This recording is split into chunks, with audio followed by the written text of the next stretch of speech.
नमस्कार। आज देश की तमाम फटाफट खबरों में आपका स्वागत है। खबरों के लिए हमारे चैनल को सब्सक्राइब करना ना भूलें। अच्छी खबरें, सही खबरें।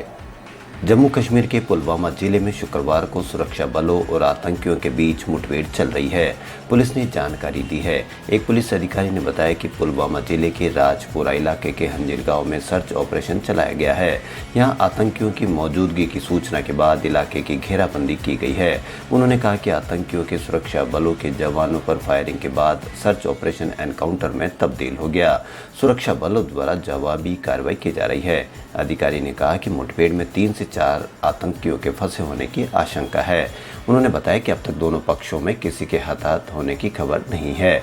बता दें कि 27 जून को आतंकियों ने पुलवामा जिले में स्पेशल पुलिस ऑफिसर के घर में घुसकर अंधाधुंध फायरिंग की थी। एसपीओ को निशाना बनाकर किए गए इस हमले में एसपीओ, उनकी पत्नी और बेटी की मौत हो गई थी।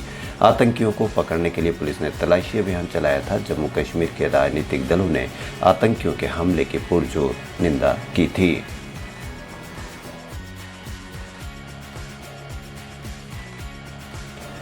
बहुत महीनों बाद ऐसा हुआ जब देश में पेट्रोल डीजल में से एक के दाम बदले हैं, जबकि दूसरे के दाम स्थिर बने हुए हैं।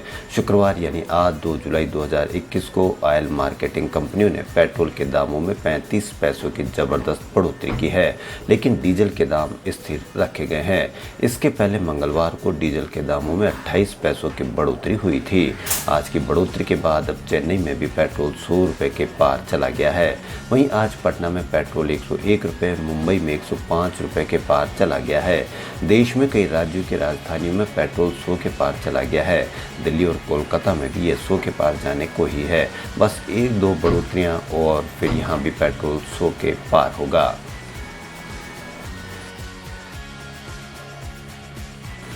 दिल्ली के प्राइवेट स्कूल किस तरह से अपनी फीस वसूल सकते हैं, इसको लेकर दिल्ली सरकार ने विस्तृत आदेश जारी किए हैं। दिल्ली सरकार के शिक्षा निदेशालय ने दिल्ली हाई कोर्ट के आदेश के मद्देनजर प्राइवेट स्कूलों की फीस को लेकर आदेश जारी किए हैं। इस विस्तृत आदेश में कहा गया है कि प्राइवेट स्कूल बीते सत्र 2020-21 के लिए स्कूल छात्रों से वह सभी तरह की फीस, चार्ज आदि वसूल सकते हैं जिनकी कानूनन इजाज़त है, लेकिन स्कूलों को इसमें से 15% रियायत देनी होगी क्योंकि छात्रों ने सुविधाओं का इस्तेमाल ही नहीं किया है। उदाहरण के लिए अगर किसी छात्र की tuition fees, development fees, annual charge आदि मिलाकर 3000 रुपये बने हैं तो स्कूल 15% रियायत देकर 2550 रुपये ही ले सकता है। लेकिन अगर किसी स्कूल ने ज़्यादा फीस ले ली है तो वह लौटानी होगी या आने वाले महीनों में एडजस्ट करना होगा। ऑर्डिनेंस फैक्ट्री बोर्ड के कर्मचारियों से जुड़ी 3 मान्यता प्राप्त फेडरेशन, भारतीय प्रतिरक्षा मजदूर संघ, Indian national defence workers federation और all India defence employees federation ने कहा कि फैक्ट्री के निगमीकरण के सरकार के फैसले के खिलाफ 8 जुलाई को काला दिवस मनाएंगे। तीनों फेडरेशन सरकार को चिट्ठी लिखेंगे कि हड़ताल के खिलाफ अध्यादेश लाना ये ट्रेड यूनियन के अधिकार का उल्लंघन है। सरकार से फेडरेशन ने अपील किया है कि वह इस अध्यादेश को वापस ले। यही नहीं, तीनों फेडरेशन सरकार की ओर से लाई गई अध्यादेश के खिलाफ दिल्ली हाई कोर्ट में अलग अलग केस भी दायर करेंगे। मीटिंग में यह भी फैसला लिया गया है कि 26 जुलाई से होने वाली प्रस्तावित हड़ताल को फिलहाल टाल दिया गया है। अध्यादेश की वजह से हड़ताल को लेकर नोटिस तक नहीं दे सकते हैं। सरकार ने इसे गैरकानूनी घोषित कर दिया गया है। फेडरेशन से जुड़े नेताओं ने एनडीटीवी को बताया कि अध्यादेश एक तरह से काला कानून है जो संविधान से लोकतांत्रिक अधिकार मिले हैं उसका भी हनन है। इसका विरोध तो हर स्तर पर करेंगे।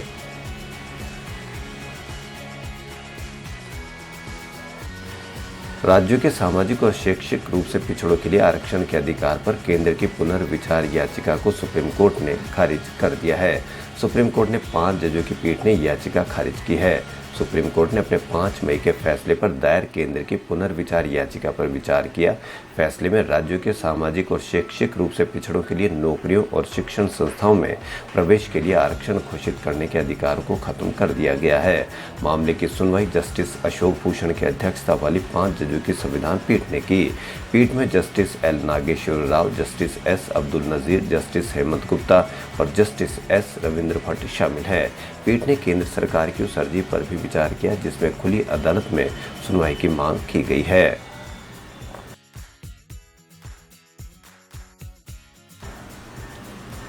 भाजपा अध्यक्ष जेपी नड्डा और गृह मंत्री अमित शाह ने उत्तराखंड के मुख्यमंत्री तीरथ सिंह रावत को बुधवार को अचानक दिल्ली बुला लिया। इस बुलावे के बाद सियासी गलियारों में फिर से चर्चा तेज हो गई है कि भाजपा आलाकमान फिर उत्तराखंड में मुख्यमंत्री बदल सकती है। बताया जा रहा है कि भाजपा अगले साल उत्तराखंड में होने वाले विधानसभा चुनाव तीरथ सिंह की अगुवाई में लड़ने के मूड में नहीं है। इसके अलावा तीरथ सिंह संवैधानिक अड़चनों में भी उलझे हैं। 30 जून को तीरथ सिंह रावत को दिल्ली बुला लिया गया। अचानक वे दोपहर में दिल्ली पहुंचे और करीब 10 घंटों के इंतजार के बाद उनकी मुलाकात जेपी नड्डा और अमित शाह के साथ हुई। मुलाकात अमित शाह के घर पर हुई। बताया जा रहा है कि चर्चा उत्तराखंड में लीडरशिप और अगले साल होने वाले विधानसभा चुनाव को लेकर ही हुई। दरअसल भाजपा आलाकमान नहीं चाहता है कि चुनाव तीरथ सिंह रावत की अगुवाई में लड़ा जाए। उत्तराखंड के दिग्गज भाजपाई भी इस पक्ष में नहीं है। भारत में सबसे पहले मिला कोरोना का डेल्टा वेरिएंट लगभग आधी दुनिया में पहुंच चुका है। अब तक कई देशों में इसके केस मिले हैं। वर्ल्ड हेल्थ ऑर्गेनाइजेशन आशंका जताई है कि आने वाले कुछ महीनों में ये ज़्यादा हावी हो जाएगा। इसके और कई देशों में फैलने के खतरे भी हैं। वहीं ब्रिटेन में मिले अल्फा वेरिएंट अब तक 172 देशों तक पहुंच चुका है। WHO हर हफ्ते महामारी से जुड़े अपडेट जारी करता है। 29 जून को दिए अपडेट में उसने कहा कि डेल्टा वेरिएंट 96 देशों में रिपोर्ट हुआ है। हालांकि अब तक इस वेरिएंट की पहचान करने की कैपेसिटी बहुत लिमिटेड है, इसलिए हो सकता है कि इसके बारे में कम डेटा सामने आया हो।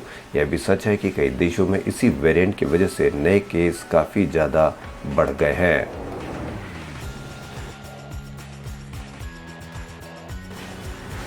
कृषि कानूनों पर पिछले 7 महीने से चले आ रहे विरोध प्रदर्शन के बीच केंद्र सरकार को पूर्व केंद्रीय कृषि मंत्री और राष्ट्रवादी कांग्रेस पार्टी चीफ शरद पवार का साथ मिला है। पवार ने गुरुवार को कहा कि कृषि कानूनों को पूरी तरह से खारिज नहीं किया जा सकता है। हाँ, इतना जरूर है कि कानून के उस हिस्से में संशोधन करना चाहिए जिसको लेकर किसानों को दिक्कत है। मुंबई में एक प्राइवेट यूनिवर्सिटी के कार्यक्रम में शामिल हुए शरद पवार से मीडिया ने पूछा कि क्या महाविकास अघाड़ी सरकार केंद्र के कृषि कानूनों के विरोध में प्रस्ताव लाएगी। इसके जवाब में उन्होंने कहा कि पूरे बिल को खारिज कर देने के बजाय हम उस भाग में संशोधन की मांग कर सकते हैं जिसे लेकर किसानों को आपत्ति है। उन्होंने कहा कि इस कानून से संबंधित सभी पक्षों पर विचार करने के बाद ही प्रस्ताव को विधानसभा के पटल पर लाया जाएगा। वैक्सीन के ग्रीन पास को लेकर भारत और यूरोपीय यूनियन में बहस छिड़ी हुई है। इसी बीच गुरुवार को यूरोप के 8 देशों ने कोविशील्ड को ग्रीन पास देते हुए अपने यहाँ अप्रूव वैक्सीन की लिस्ट में शामिल कर लिया है। यानी इन देशों में कोविशील्ड के दोनों डोज लेने वाले भारतीय को कोरोना नियमों से छूट मिलेगी। मीडिया रिपोर्ट्स के अनुसार अप्रूव देने वाले देशों में Germany, Slovenia, Austria, Greece, Iceland, Ireland, Spain और स्विट्जरलैंड शामिल है। इससे पहले बुधवार को भारत ने यूरोप को चेतावनी दी थी। भारत ने साफ कहा था कि अगर यूरोपीय देशों की मेडिकल एजेंसी ने कोविशील्ड और कोवैक्सीन को ग्रीन पास में शामिल नहीं किया तो हम भी इन देशों के वैक्सीन सर्टिफिकेट को नहीं मानेंगे।